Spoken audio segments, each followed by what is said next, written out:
அறத்தின் வழி நின்று வழிபடுத்த இனத்திற்கான ஒரு ஊடகம் வள்ளுவம். சப்ஸ்கிரைப் செய்து உறுதுணையாகுங்கள். பொருளாதாரம் கொடுத்து பெருந்துணையாகுங்கள். Beginner Space Construction and Interior, Lakshmipuram, Tirunendravoor. For contact 63851 63766. வள்ளுவம் நேயர்களுக்கு வணக்கம். அரசியல் பேசு நிகழ்ச்சிக்கு உங்களை வரவேற்பதில் மகிழ்ச்சி. நம்மோடு இணைந்திருக்கிறார் மூத்த பத்திரிகையாளர் திரு கோட்டீஸ்வரன் அவர்கள். சார் வணக்கம். சார் வணக்கம். நேயர்களுக்கு அன்பு வணக்கம். மேகதாது விவகாரம் வேகம் எடுக்க ஆரம்பிச்சிருக்கு. மேகதாது மேலாண்மை குழு தமிழகத்திற்கு தண்ணீர் திறக்க வேண்டும், 3500 TMC தண்ணீரை திறந்து விடுங்கன்னு சொல்லியிருக்காங்க. DK சிவகுமாரும் மேகதாது அணையை கட்டியே தீர்வோம் என்ற முடிவில் இருக்கிறாரு.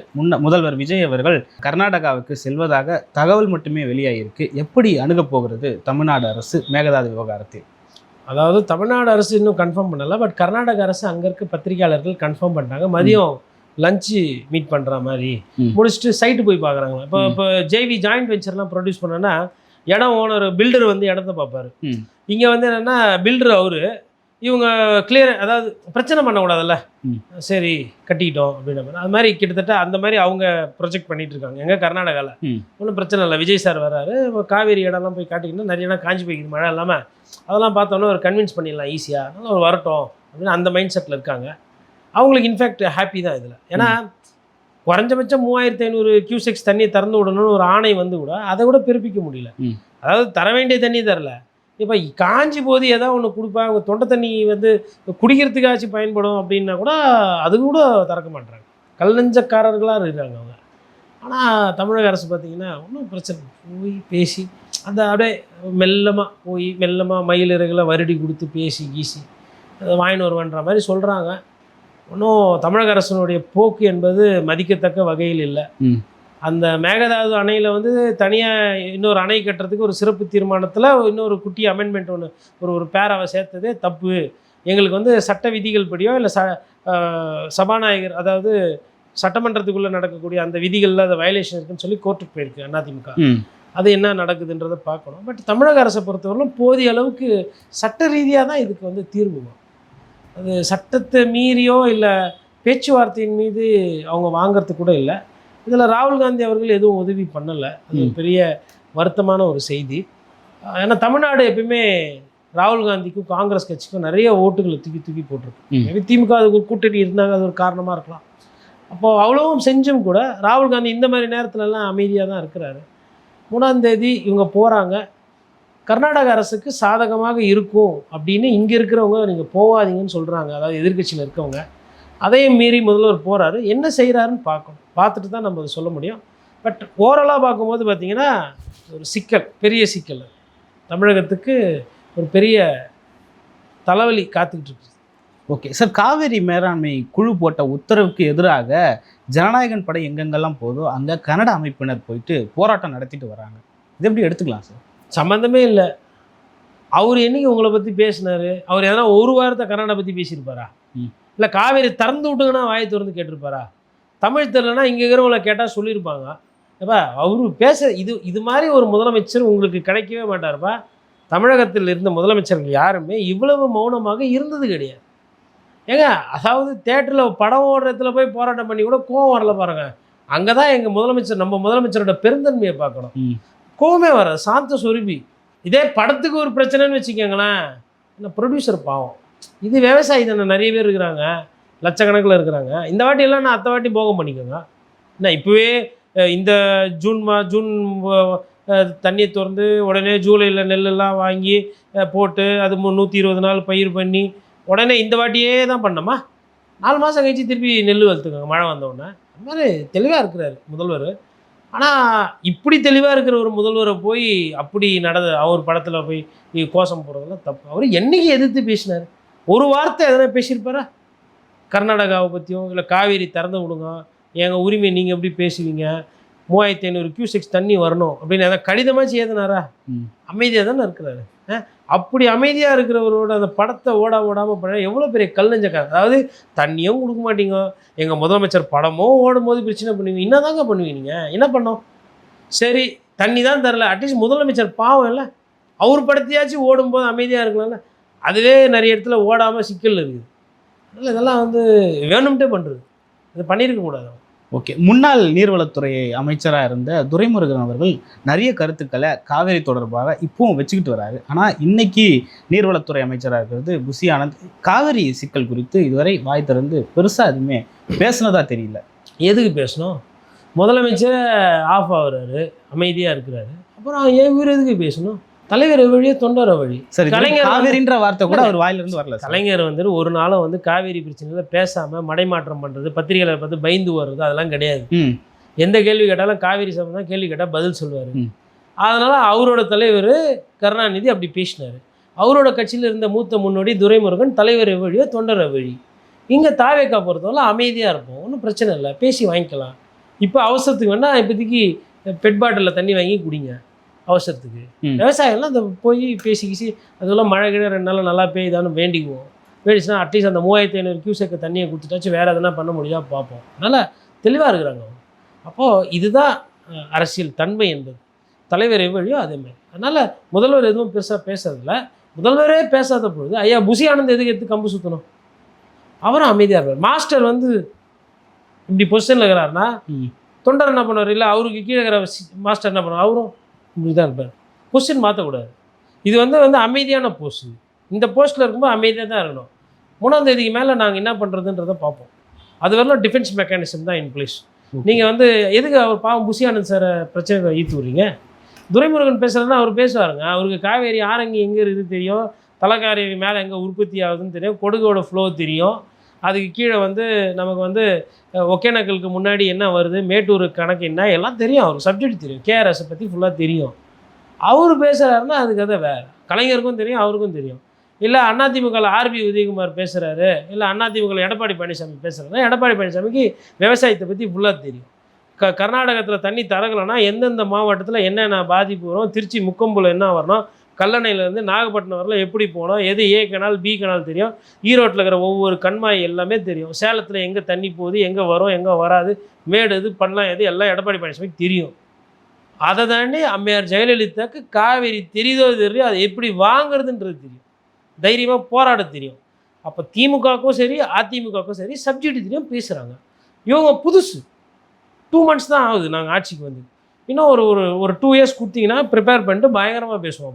அப்புறம் ரீல்ஸு வைப்பு இன்ஸ்டாலெல்லாம் நிறைய பேசுவோம். அப்போ நீங்கள் அதை கேளுங்க. இப்போ எதுவும் பேச மாட்டோம். நிர்மல்குமார் கேட்குறாரு, உதயநிதிக்கு வந்து காவேரி மேலாண்மை குறித்தோ இல்லை காவேரி விவகாரம் குறித்தோ மேகதாது குறித்தோ ஏதாவது தெரியுமா, அவர்கிட்ட போய் கேளுங்க அப்படின்னு கேட்குறாரு.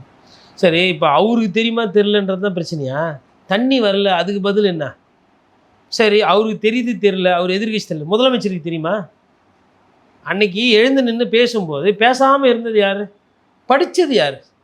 சட்டமன்றத்தில் சட்டசபையில் காவேரியை பற்றின சிறப்பு தீர்மானத்தை படித்தது யார், பேசினது யார்? கணேஷ்குமார் பாட்டாளி மக்கள் கட்சி எம்எல்ஏ பேசுகிறாப்புல. ஏங்க என்னங்க எங்களை கேட்காம நீங்களே பேசுகிறீங்க, காவேரி பிரச்சனைங்க, தண்ணிங்க, தருமபுரிங்க வரணுங்கன்றாங்க. அன்புமணி ராமதாஸ் படிக்கல, காவேரியை பற்றி பேசுகிறார். ஏன்னா தெரியும், சப்ஜெக்ட் தெரியும். எடப்பாடி பழனிசாமி விட்டிங்கன்னா 1 மணி நேரம் பேசுவாப்புல. என்னப்பா இப்படி பண்ணுறீங்களாப்பா, விவசாயம் தான்ப்பா எல்லாமே, விவசாயி வேளாங்குடி, அதை நம்பி நெல், அதை நம்பி பழம் பூவு, அதுக்கப்புறம் வெத்தலை, அதுக்கப்புறம் அங்கேருந்து வரணும் தண்ணி, அப்புறம் கீழே போகணும், அதுக்கப்புறம் அது வந்து அப்படியே வந்து இது பண்ணணும் 3 போகம் அப்படின்னு பேசினே இருப்பார். சௌமியா அன்புமணி கூட சிறப்பான ஒரு உரையாற்றினாங்க சார் அந்த மேகதாது. அவங்களுக்கு தெரியுங்க, பசுமை தாயகத்தில் அவங்க ஒரு ஆக்டிவாக இருந்தவங்க. அன்புமணி அவர்களுக்கு தெரியுதுன்றதை விட இவங்க தனிப்பட்ட முறைங்க. ஐயா மருத்துவர் ராமதாஸ்க்கு இயற்கை மீது ஆர்வம் ஜாஸ்தி. அதுவும் இந்த மாதிரி தண்ணி சமாச்சார விஷயம்லாம் வந்து அவர் பேசுவார். அவர் ஐயா ராமதாஸை பார்த்து வந்தவங்க இவங்க எல்லாமே. இன்னொன்று தருமபுரியில் அவங்க எம்எல்ஏவாக இருக்கிறாங்க. தருமபுரியில் குடிநீர் பிரச்சனை ஒரு சில இடத்துல, அதாவது தண்ணியினுடைய தன்மை சரி இருக்கு, இந்த நீரை பற்றின புரிதல் இருக்குது, நீர் ஆதாரத்தை பற்றின புரிதல் இருக்குது. புரிதல் இருக்கவங்க பேசுவாங்க, புரிதல் இல்லாதவங்க கோட்டு போட்டுன்னு அமைதியாக இருப்பாங்க. அதுதான் தெரியலன்னா கம்மன். இப்போ டிடிவி தினகரன் கூட தான் பேசுகிறாரு, ஏன்னா டெல்டாக்காரு தெரியும் அவருக்கு.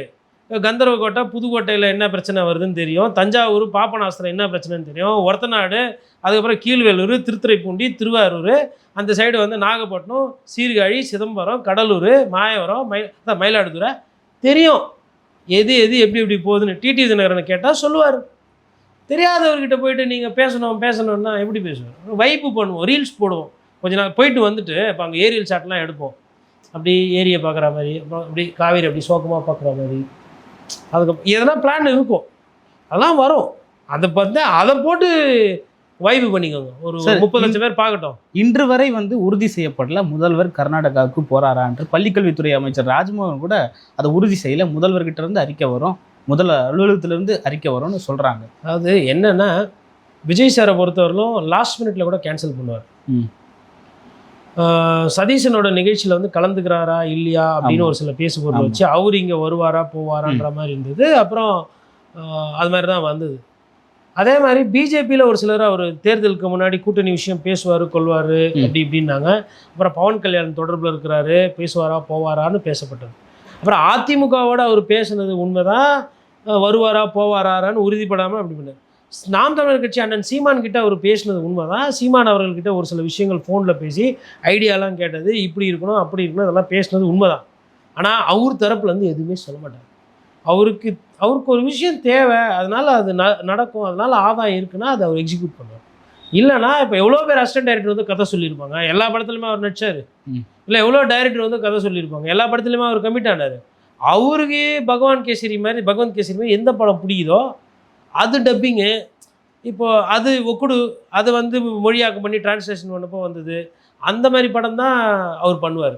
இல்லை அந்த மாதிரி ஈவெண்ட்டு தான். இப்போது அவர் என்ன சொன்னார், ஃபஸ்ட்டு என்ன சொன்னாங்க, மதிமுக இருக்கிற எம்எல்ஏ ரிசைன் பண்ண சொல்லுங்கள், நானே வந்து பிரச்சாரம் பண்ணுறேன் அப்படின்னு சொல்லப்பட்டதான் தகவல். அப்புறமா வைகோ என்ன சொன்னார், இல்லை அவர் சொல்லலை, நாங்களாக தான் ரிசைன் பண்ணுற மாதிரி இருந்தோம். அதே மாதிரி வைகோ அவர்களோட புஸ்தகத்தை வந்து வெளியிடுறதுக்கு விஜய் சார் வந்து அங்கே போகிறாரு, ராகுல்ஜி வராருன்ற மாதிரி. அப்புறம் வைகோ சார் என்ன சொன்னார், இல்லை அவருக்கு இஷ்டம் தான், நான் தான் வர வேணாண்ணா. அப்போது விஜய் சார் வந்து அதேமாதிரி தேர்தல் பிரச்சாரம் கடலூருக்கெல்லாம் இஷ்டத்துக்கு கேன்சல். கடலூர் மக்களுக்கு உண்மையிலே சொல்கிறேனே, அவங்களோட சிந்தனை பாருங்கள். கடலூர் விழுப்புரம் இந்த சைடு நிறைய, ஏன்னா இவர் போவே இல்லைங்க. ஏங்க ஓட்டு கூட வந்து கேட்காத ஆளுக்கு எதுக்கு ஓட்டு போடணும்னு எடுத்தாங்க. அங்கே ஒரு முடிவு எடுத்தாங்க அந்த மக்கள். நிறைய இடத்துல போகல, ஆனால் ஓட்டு போட்டாங்க. அப்போது தேர்தல் பிரச்சாரத்தையே ரத்து செய்யக்கூடியவர் ஒரு முதலமைச்சரோட மீட்டிங்ஸ் வந்து கன்ஃபார்மாக போகுமான்னு நம்ம சொல்லணும். எலெக்ஷன் நேரத்தில் தேர்தல் பிரச்சாரத்தை எந்த அரசியல்வாதியும் ரத்து செய்ய மாட்டாங்க. மற்ற நேரம் வேறு, தேர்தல் நேரத்தில் நல்லவங்க மாதிரியே நடிப்பாங்க அரசியல்வாதிகள். அப்படி இருக்கும்போது அதையுமே இவர் வந்து டுக் இட் ஃபார் கிராண்டட். அதனால் அந்த பயத்தினால தான் யாரும் கன்ஃபார்ம் பண்ண மாட்டாங்க தமிழ்நாட்டிலேருந்து. திடீர்னு இப்போ ராஜ்மோகன் கன்ஃபார்ம் பண்ணிட்டாரு, திடீர்னு போகலண்ணா எல்லாம் ராஜ்மோகன் சார் தானே போய் கேமரா போட்டு கேட்போம், நமக்கு எதுக்கு, எதுவாக இருந்தாலும் முதலமைச்சர் அலுவலகத்தில் சொல்லுவாங்க அப்படின்னு சிரிச்சிட்டே கம்முன்னு போயிட்டா அந்த 5 செகண்டு கேமராக்காரங்க போடும்போது அப்படின்னா அது பதில் சொல்லிட்டு ஓடிடணும், காருக்குள்ளே ஏறிடணும், அவ்வளோதான் டார்கெட்டு. அதனால் அதை முடிச்சுட்டு போயிடும். ஓகே, சூப்பர் ஸ்பெஷாலிட்டி டாக்டர்ஸ்க்கான 151 சீட்ஸை வந்து தாரை வார்த்திருக்காங்க தாவேக அரசுன்னு முன்னாள் முதல்வர் ஸ்டாலின் குற்றம் சாட்டியிருக்காரு. எப்படி எடுத்துக்கலாம் அதை? இல்லை, அது வழக்கறிஞர்கள் வந்து சரியாக ஆர்கியூ பண்ணலை, சீனியர் கவுன்சில்ஸோ இல்லை வந்து அரசு தரப்பான ஆஜரான வழக்கறிஞர்கள் சரியான ஒரு பார்வை எடுத்து வைக்கல அப்படின்ற மாதிரி ஒரு குற்றச்சாட்டு திமுக வைக்கிறதுக்கு முன்னாடியே அரசாங்கத்தில் இருந்த மருத்துவர்கள் வந்து அதை பற்றி பேச ஆரம்பிச்சிட்டாங்க. அப்போது இது வந்து அரசு வந்து மெத்தனமாக இருக்குது. ஏன்னா ஆல்ரெடி வழக்கறிஞர்கள் நியமனம், வழக்கறிஞர் பிரச்சனை, போதிய அளவுக்கு கேஸ் ரெப்ரசன்ட் பண்ணுறதுலாம் இப்போ இந்த வேலை வாய்ப்பு 31 பேர் கொடுத்தது கோர்ட்டு தீர்ப்பு காலி. அதுக்கப்புறமா வந்து ஒருத்தரை கைது செஞ்சாங்க, அவர் வந்து வெறும் ஃபோன் பேசுனதுக்கு தாங்க என்ன பிடிச்சி வச்சுருக்கிறாங்க குதிரை வேறு அரசுன்னு சொல்லி அவருமே பெயில் வாங்கி வந்துட்டார். இல்லைங்க உள்ள விடக்கூடாது, சாட்சியத்தெல்லாம் அழிச்சுருவாங்க, அதெல்லாம் ஒன்றும் இல்லை, ஃபோன் பேசுனதுக்காக வைப்பீங்கன்னு சொல்லிட்டு அவருமே கண்டிஷனல் பெயில். இந்த மாதிரி நிறைய விஷயத்தில் வந்து பெயில் வந்து கிடச்சிக்கிட்டு இருக்குது, இல்லை அரசுக்கு எதிராக போயிட்டுருக்கு. இப்போ இதுவுமே வந்து அந்த 151 போஸ்ட்டுமே வந்து அந்த மாதிரி ஒரு சிக்கல் இது மாதிரி இதுக்கு முன்னாடியே ஆயிருக்குன்றாங்க. ஆனால் இதை வந்து ஒரு எதிர்க்கட்சியாக வந்து அந்த பிரச்சனையை எழுப்பணும் இல்லையா? 151 சீட்டு தமிழ்நாட்டிலேருந்து பிஜி மெடிக்கல் சீட்டு போகுதுன்னா அது விளையாட்டு இல்லையா? எவ்வளோ பெரிய ஒரு ஒரு ஒரு இழப்பு தமிழக அரசுக்கும் தமிழக மாணவர்களுக்கும். அதனால் அதை பற்றி பேசுகிறாங்க. அவங்க தான் எல்லாத்துக்குமே காரணம் தானே சொல்கிறாங்க. கரண்ட் பில் ஏன்பா கூட வந்ததுன்னா திமுகன்றாங்க, கரண்ட் ஏன்பா இல்லைன்னா திமுகன்றாங்க. ஏன்னாப்பா எல்லாத்துக்கும் திமுகனா எப்படின்ற மாதிரி இருக்குது. அதனால் இதுக்கும் திமுகன்றாங்க. இது சின்னது, 3000 ரூபா அந்த கரண்ட் 9000 ரூபா வருதுன்னாங்க, அதுக்கே இல்லைங்க அப்படின்றாங்க. அப்போ இதெல்லாம் நம்ம இதுக்குள்ளேயே போகக்கூடாது. நம்மளே என்ன பண்ணினா திமுக அப்படின்னு எழுதினோம். இந்த கேள்விக்கு இதுதான் பதில், திமுக அப்படின்ட்டா பிரச்சனை. ஓகே, தொடர்ந்து 3வது இடத்துக்கு தள்ளப்படும் தமிழ்தாய் வாழ்த்து. தமிழ்தாய் வாழ்த்திற்கு கொடுக்க வேண்டிய முக்கியத்துவத்தை கொடுக்க தவறுகிறதா தாவேக அரசு? ஆனால் அறிக்கை மட்டும் போடுறாங்க, எந்த மொழி இருந்தாலும் தமிழ் மொழிக்கு தான் முதலிடம்.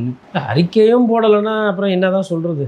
அதனால் இனிமேல் தமிழ்தாய் வாழ்த்து எங்கெல்லாம் அந்த மாதிரி 3வது இடத்துல போனாங்கன்னா ஒரு பாடல் இருக்குது, ஆளப்போகிறான் தமிழன் மாட்டுக்கும் தான் அவன் அந்த இதை நீதியை வாங்கி கொடுத்தானே அப்படின்னு வேஷ்டிலாம் கட்டுன்னு இருக்கிற மாதிரி அந்த பாட்டை போட்டுருங்க. அப்போ யாருன்னா கேட்பாங்க, என்னங்க நாங்கள் கேட்டது என்ன நீங்கள் கேட்டது பாருங்க ப்ரோ, அந்த பாட்டு ஒரு வாட்டி தான் பாடினாங்க, அதில் அவ்வளோ வைப் இல்லை, இந்த பாட்டில் வைப் இருக்குது, 2 வாட்டி வேணா போடுறேன். அப்போ கூட்டி கழிச்சு பார்த்தா எது வந்து ஆவரேஜ் வியூ டியூரேஷன் ஜாஸ்தி, இந்த பாட்டு தான். எது ஜனங்க லைக் பண்ணாங்க, இது. அப்போ 2 தமிழ் பாட்டு வந்துக்குது, ஹிந்தி பாட்டு எத்தனையும் வந்தது, ஒவ்வொன்றும் தனித்தனியாக வந்தது. வேணா இன்னொரு வாட்டி இன்னொரு பாட்டு கூட நாங்கள் போடுறோன்னு சொல்லிட்டு வேற ஒரு பாட்டு நிகழ்ச்சியெலாம் முடிஞ்சு போயிட்டார். கவர்னர்லாம் போனதுக்கப்புறம் இந்த மாதிரி கூட போட்டு, ஏங்க அவங்களுக்கு தேவை வந்து மடைமாற்றம். எதையாவது ஒன்று கேட்டால் வேற எதையாவது ஒன்று சொல்லிட்டு போயிடணும்.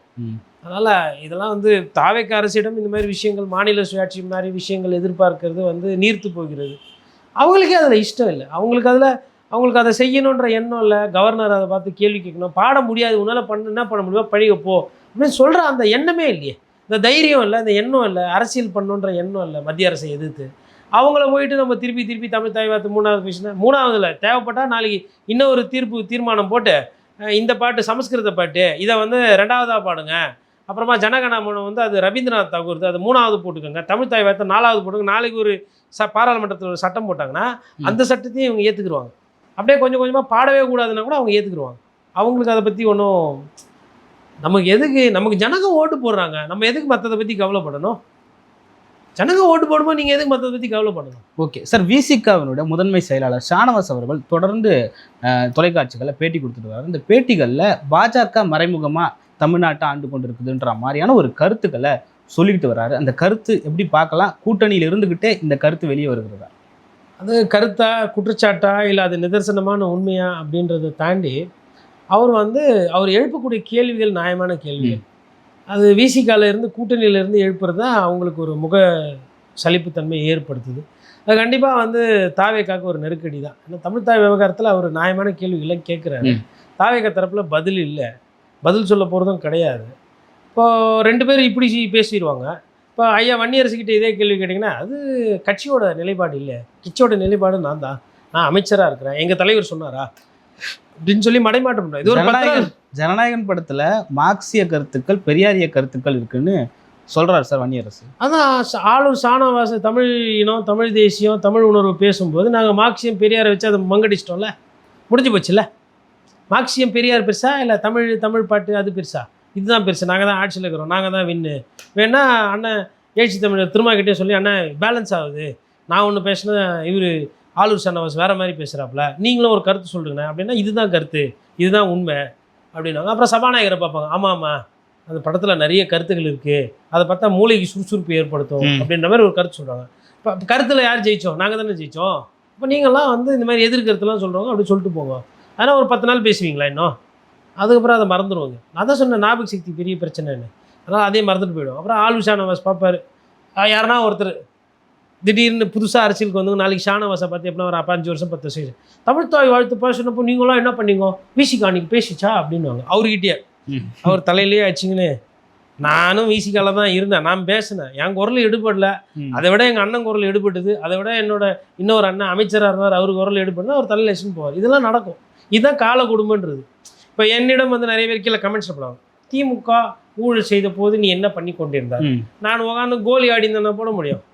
நான் பத்திரிகை தொழில் நான் வேலை செஞ்சேன், என் மேலே எத்தனை போலீஸ் விசாரணைக்கு வந்தாங்க, தரவுகள் கேட்டாங்க, எனக்கு எவ்வளோ ஃபோன் வந்தது, எவ்வளோ தலைவலி வந்தது, நான் ஒன்றுமா சொல்ல முடியும். அதிமுக பீரியடில் நடக்கலையா? அதிமுக பீரியடில் மண்ணு திருடின கேஸ் நான் எழுதி என் மேலே 1 கோடிக்கு வக்கீல் நோட்டீஸ்லாம் அமிச்சாங்க. அப்புறம் நானும் வக்கீல் நோட்டீஸ் அமிச்சேன். ஓ நீங்கள் வக்கீலானாங்க, ஆமாப்பா ரொம்ப நல்லா சும்மா தான் இருக்கிறேன், தயவு செய்து கேஸ் போடு, எனக்கும் 10% 8% டிஃபமேஷன் சூட் ஆகணும். அப்புறம் அமிக்கபிளாக பேசி முடிச்சுன்னு போயிட்டாங்க. அதான் அது மாதிரி 4 பின்ன ஒரு 10 வருஷம் கழிச்சு இல்லை ஒரு 7 வருஷம் கழிச்சு யாருன்னா புதுசாக இப்போ இதுவரைலாம் விஜய் சார் படமே பார்த்துட்டு இருப்பாங்க. அரசியல் பேசும்போது ஷானவாஸ் பாருங்கள் நீங்களாம் என்ன பண்ணீங்க அன்றைக்கி அப்படின்னு கேட்பாங்க. அது மாதிரி நடக்கும். ஓகே சார், கடைசியாக ஒரு கேள்வி. கம்யூனிஸ்டுகள் திமுகவோடு தோழமையில் இருக்கிறோம் என்று மீண்டும் சொல்லி கொண்டிருக்கிறார் 2 கம்யூனிஸ்ட்டுமே. தாவேக்காவுக்கு செக் வைக்கிறாங்களா? செக்கெல்லாம் இல்லைங்க, அவங்க அப்படின்னு நம்ம தான் நம்பிச்சுக்குவோம் செக் வைக்கிறாங்க கேட்குறாங்கன்னு. எனக்கு தெரிஞ்சு அவங்க போராடின மாணவர்களுக்கு இடம் கொடுத்தாங்க, தாய்களத்தோடு கொடுத்தாங்க, கிட்டேருந்து பார்த்துக்கிட்டாங்க. அந்த மாதிரி உதவிகள்லாம் செய்வாங்க. அவங்க நாளைக்கு திமுக ஒரு நிகழ்ச்சி கூப்பிட்டா போவாங்க, நட்பு பாராட்டுவாங்க, மரியாதையாக பேசுவாங்க, சார் நல்லா இருக்காரான்னு கேட்பாங்க ஸ்டாலின் சார். இல்லை நாளைக்கு அவருக்கு பிறந்தநாள் வந்தால் கூட ஆப்பிள் போய் கொடுத்துட்டு வீட்டில் போய் பார்த்துட்டு வருவாங்க, சிவப்பு சாலில் கூட போட்டு வருவாங்க. அதனால் அவங்க கூட்டணி விட்டு வெளியில் வருவாங்கன்ட்டுலாம் கிடையாது. அவங்க தான் ஒரு தெளிவான ஒரு காரணத்தை சொல்லிக்கிட்டே இருக்காங்கல்ல. பாசிச பாஜக வந்து விடக்கூடாது. பாசிச பாஜக வரவே வராதுன்னு அவங்களுக்கு தெரியும். வந்துச்சுன்னா போய் கேட்டால் பாசிச பாஜக வந்து விட்டது. எப்பா என்னப்பா எப்பயுமே இதே பதில் சொல்கிறியப்பா, எதுக்கு எடுத்தாலும் இதே தான் பதிலா, என்ன வேணால் பண்ணுறதெல்லாம் பண்ணிட்டு பாசிச பாஜக. அதனால் அவங்க கூட்டணி விட்டு வரமாட்டாங்க, கூட்டணியோடு தான் இருப்பாங்க. அதாவது கூட்டணி தேர்தலுக்கு வெளியிலேருந்து கூட்டணி கொடுப்பாங்க. ஒரு வேளை அவங்க வந்தாங்கன்னா அப்போ கேட்டுக்கலாம். பட் அப்போ இப்போ எதுக்கு பேசுகிறாங்கன்னா, கட்சி வந்து மக்களுக்காக பேச பழகப்பட்ட கட்சி. தொழிலாளி பிரச்சனை, மாணவர்கள் பிரச்சனை, மீனவர்கள் பிரச்சனை, மாத சம்பளம் வாங்குறவங்க பிரச்சனை, தொழிலாளிக்குன்னு இருக்கிற ஒரு கட்சி, அடிப்படை சாமானிய மக்களுக்கு விளிம்பு நிலையில் இருக்கிற வசதி இல்லாதவங்களுக்கான ஒரு கட்சி அது. தோழர்கள் வந்து அப்படி பழக்கம் பண்ணிட்டாங்க. அவங்களால என்ன பண்ணுறது, போராட்டம் அதுவும் பண்ணுவாங்க. அப்புறமா போயிட்டு விஜய் சார் நல்லா தான் பண்ணுறாருல்ல அப்படியும் பேசுகிறாங்க. அதனால் அவங்கள புரிஞ்சிக்க முடியாது. அவங்களோட சூழ்நிலை அப்படியே இப்படி கொஞ்ச நாள் மாதத்தில் 15 நாள் பார்த்திங்கன்னா அலை வந்து அதிகமாக அடிக்கும், 15 நாள் நல்லா கம்மியாக அடிக்கும். இப்போ இதெல்லாம் அலை அதிகமாக அடிக்கிற காலம். அதுக்கப்புறமா கடல் உள்வாங்கிட்டு அலை அமைதியாக அடிக்கும். அதெல்லாம் தாவேக்கா காலம். இந்த மாதிரி இது சீசன். அது அப்படியே போயிடும், 4 வருஷம் போயிடும். அப்புறமா பார்த்துக்கலாம். அது வந்து 2028 இறுதியில் இல்லை 2029 தேர்தல் வரும்போது ஒரு கண்டம் வரும், கூட்டணி கண்டம். அது அப்போ வரலும் அது இப்படி தான் போகும். அது கூட பாராளுமன்றத்தில் எந்த அளவுக்கு எதிரொலிக்குன்னு தெரியாது. சட்டமன்றத்துக்கு மேபி வரலாம். அது வரலும் அமைதியாக தான் இருப்பாங்க. அவங்க கொஞ்சம் மனிதாபிமானம் அதிகமாக இருக்கிறவர்கள், மார்க்சிஸ்ட் தோழர்கள். அதனால் அவங்க அந்த மாதிரி பேசுகிறாங்க. நம்ம மற்றபடி அதை ஐயோ கம்யூனிஸ்ட் இப்படி பேசிட்டாங்களே, சிபிஐ அப்படி பேசிட்டாங்களே, சிபிஎம் என்ன ஆக போகுது, தாவேக்கா ஒன்றும் ஆகாது. அழகாக சிமெண்ட்டை போட்டு பூசின மாதிரி அடுத்த 5 வருஷத்துக்கு ஜம்முன்னு இருக்கும் ஆட்சி. ஓகே, பல்வேறு கருத்துக்களை பகிர்ந்து கொண்டீங்க. மற்றும் ஒரு கான்செப்ட்டுக்கும் நன்றி சார். நன்றி.